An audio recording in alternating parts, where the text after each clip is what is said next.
जय हिंद दोस्तों।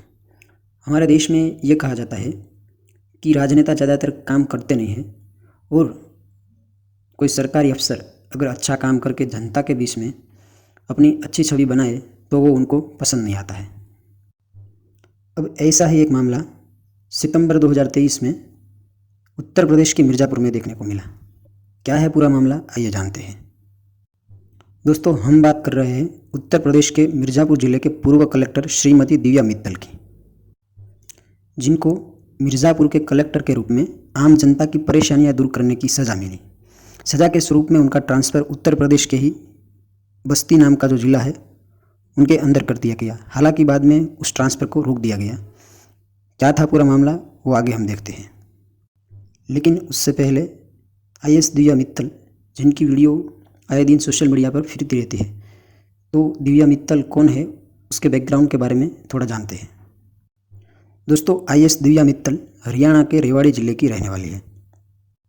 उन्होंने अपनी 12वीं की परीक्षा पास करके दिल्ली IIT से BTech किया और बाद में IIM बेंगलुरु से MBA किया।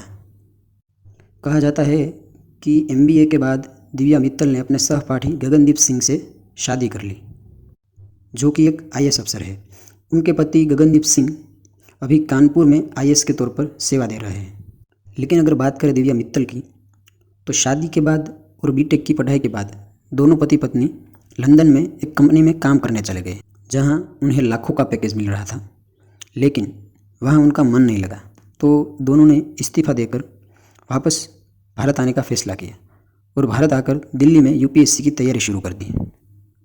अब तैयारी के दौरान दिव्या मित्तल के पति गगनदीप सिंह ने UPSC 2011 के वर्ष में पास करके IAS बन गए। वहीं दिव्या मित्तल ने भी 2012 में UPSC क्रैक किया, लेकिन उनको IPS के लिए गुजरात कैडर मिला। अब IPS की ट्रेनिंग के दौरान 2013 में उन्होंने फिर से परीक्षा दी और उनका चयन IAS में हो गया। अब IAS की ट्रेनिंग के दौरान 2 साल उन्होंने मसूरी में बिताए और बाद में उनकी पहली पोस्टिंग 2015 में जॉइंट मजिस्ट्रेट के रूप में यूपी के मेरठ जिले में हुई। अब बाद में उन्होंने यूपी के गोंडा, कानपुर, बरेली, संत कबीरनगर वगैरह जैसे जिलों में अलग अलग पोस्ट पर अपनी सेवा दी थी। अब समय आता है सितंबर 2022, उनकी पोस्टिंग यूपी के मिर्ज़ापुर ज़िले में कलेक्टर के रूप में कर दी गई। अब IAS अफसर का ट्रांसफ़र ये तो आम बात है, लेकिन फिर भी जनता के बीच में अपनी एक अच्छी छवि छोड़कर जाना ये कुछ ही IAS अफसर कर पाते हैं, जो कि IAS दिव्या मित्तल ने बखूबी किया। अब दोस्तों, मिर्ज़ापुर में ट्रांसफ़र होने के बाद वहाँ की आम जनता के लिए उन्होंने कई अच्छे कार्य किए, जिनकी वजह से जनता में वो बहुत लोकप्रिय हो गई थी। उनके सभी अच्छे कार्यों में एक कार्य वो है जो कि वहाँ का एक लोकल त्यौहार, जिसे कजली पर्व कहा जाता है, उस दिन उन्होंने लोकल हॉलीडे घोषित करवा दिया। कजली जो कि एक हिंदू त्यौहार है, इसमें पत्नी अपने पति के लिए व्रत रखती है। अब इन सभी कार्यों में भी उनकी सबसे बड़ी उपलब्धि या कार्य ये कहा जाता है कि उन्होंने मिर्ज़ापुर ज़िले का एक गांव है जिनका नाम था लहुरियादह। अब ये लहुरियादह गांव, जो कि बरसों से पानी की जिल्लतें सह रहा था, वहाँ पर IAS दिव्या मित्तल के प्रयत्नों से गांव वालों को पानी मिलने लगा, जो कि गांव वालों के लिए बहुत खुशी की बात थी। वहाँ के किसानों का कहना यह है कि यह काम बिल्कुल असंभव लगता था, जो कि दिव्या मित्तल ने करके दिखाया, जिससे वो आम लोगों में और भी लोकप्रिय होने लगी थी। और बाद में चाहे गंगा आरती हो या फिर कोई आम जनता का कार्यक्रम हो, उनमें भाग लेना, उनसे मिलना, उनसे बातें करना, उनके प्रश्न और समस्याओं को सुनकर उनका निराकरण लाना, ये सब बातें उन्हें लोगों के बीच तो लोकप्रिय कर रही थी, लेकिन वहाँ के स्थानीय जो नेता थे उनको IAS दिव्या मित्तल एक कांटे की तरह चुभने लगी। अब जैसे हमने आगे बताया कि राजनेता अपने इलाके में तो कोई अच्छा काम करते नहीं है अपने आप, लेकिन अगर कोई सरकारी अफसर आके कोई अच्छा कार्य करे तो वो उनको रास नहीं आता है। तो ऐसा ही हुआ IAS दिव्या मित्तल के साथ। तो इसी के चलते सितंबर 2023 में उनका ट्रांसफ़र यूपी के ही बस्ती ज़िले में कर दिया। लेकिन दोस्तों, जब उनके ट्रांसफ़र की बात मिर्ज़ापुर के लोगों को पता चली तो उन्होंने एक यादगार विदाई समारोह का आयोजन किया और जिसका वीडियो सोशल मीडिया पर खूब वायरल हुआ। उनके विदाई समारोह में मिर्ज़ापुर के व्यापारिक संगठनों, किसान संगठन और आम जनता ने भाग लिया।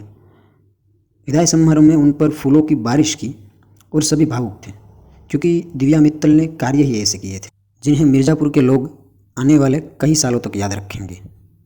लेकिन इस पूरे कार्यक्रम में उन पर फूल वर्षा का जो वीडियो था वो वायरल होने के बाद ऐसा कहा जाता है कि उनकी ये जो लोकप्रियता थी वो लखनऊ में बैठे अधिकारियों और निकम्मे राजनेताओं को अच्छी नहीं लगी, क्योंकि जहाँ राजनेता 5 या 10 साल में अच्छा काम नहीं कर सकते, वही IAS दिव्या मित्तल ने सिर्फ 1 साल में इतने अच्छे कार्य किए जिससे लोगों के बीच में उनका नाम और काम बहुत चर्चा में रहा। अब इस वीडियो के वायरल होने के बाद उनका ट्रांसफ़र जो बस्ती ज़िले में हो रहा था उसको भी रोक दिया गया है और उन्हें प्रतिरक्षित कर दिया गया है, यानी उस ट्रांसफ़र को रोक दिया गया है। लेकिन उनके ट्रांसफ़र को रोकने की कोई ठोस वजह नहीं बताई गई, जिससे ये साफ साबित होता है कि उनकी इतनी ज़्यादा लोकप्रियता राजनीतिक गलियारों में चर्चा का विषय बन रही थी, जिसकी वजह से उनके ट्रांसफ़र को रोक दिया गया। अब सवाल ये है कि इस तरह से कोई IAS अफसर के अच्छे कार्यों को सराहने की बजाय उनका ट्रांसफ़र करना या ट्रांसफ़र को स्थगित कर देना ये कितना सही है। अब ऐसे किस्से किसी IAS अफसर को अपना फ़र्ज़ निभाने में थोड़ा चिंतित करते हैं। अब उसकी वजह से कोई भी IAS अफसर आम जनता की बजाय राजनेता को राजी रखने में अपने आप को ज़्यादा महसूस करेगा, जो कि देश के विकास के लिए और आम जनता के लिए एक अच्छी बात नहीं है। अब इस मामले में आपकी क्या राय है, आप कमेंट बॉक्स में ज़रूर बताएं। मिलते हैं एक नई वीडियो के साथ, तब तक के लिए जय हिंद।